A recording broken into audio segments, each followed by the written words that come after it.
Bienvenue dans cette salle de classe virtuelle. Aujourd'hui nous allons parler de la mort du président Idriss Déby du Tchad. Idriss Déby, le dernier tirailleur sénégalais de la France en Afrique post-coloniale, s'en est allé. De Jean-Paul Pougala. Parti de 5e, l'armée tchadienne, une armée incompétente et indisciplinée. Incompétence. Le chef de l'État, à peine réélu pour un 6e mandat, vient de donner son dernier souffle en défendant l'intégrité territoriale sur le champ de bataille. C'est avec une profonde amertume que nous annonçons au peuple tchadien le décès ce mardi 20 avril 2021 du maréchal du Tchad, le général Azem Bermandoa Agouna, porte-parole de l'armée, dans un communiqué lu à l'antenne de TV Tchad le 20 avril 2021.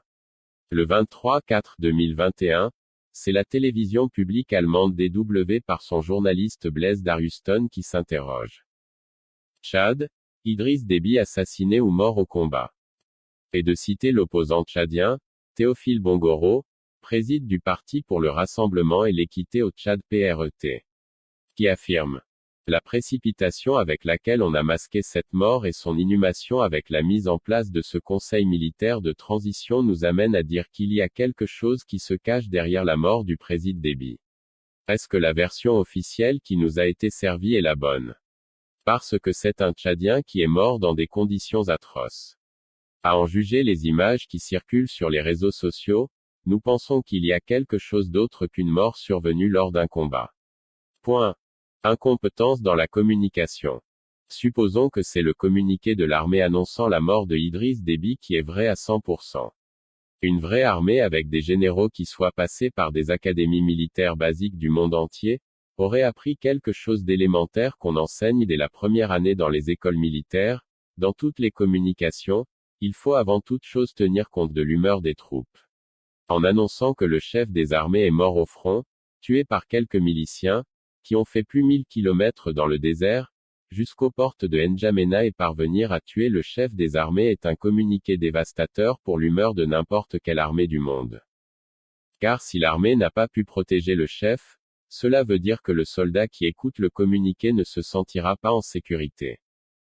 Si les services de renseignement militaire n'ont pas fourni les informations crédibles et fiables sur le niveau de risque que courait le chef des armées, c'est que pour le petit soldat tchadien qui écoute, il n'y aura plus la confiance à ses supérieurs, qui viennent de démontrer en cas de guerre, ils sont incapables de calculer le risque auquel ils devront faire face.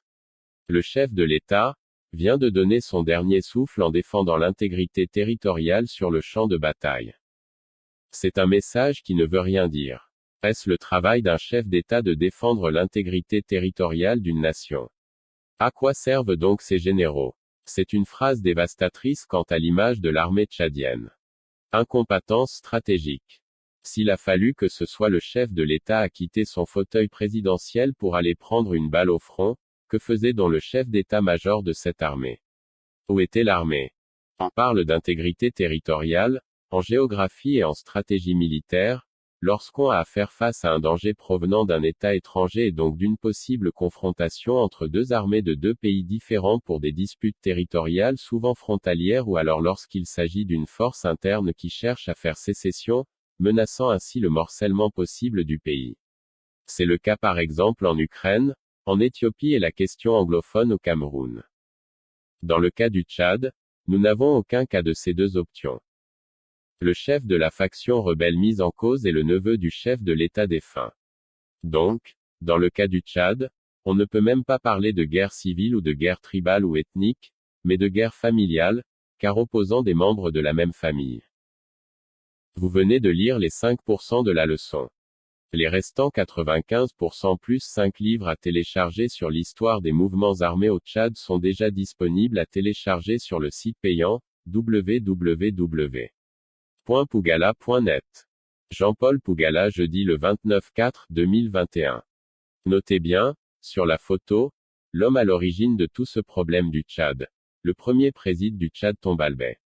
Sa faute? Désirer l'authenticité africaine, promouvoir la spiritualité africaine en lieu et place de l'islam et du christianisme.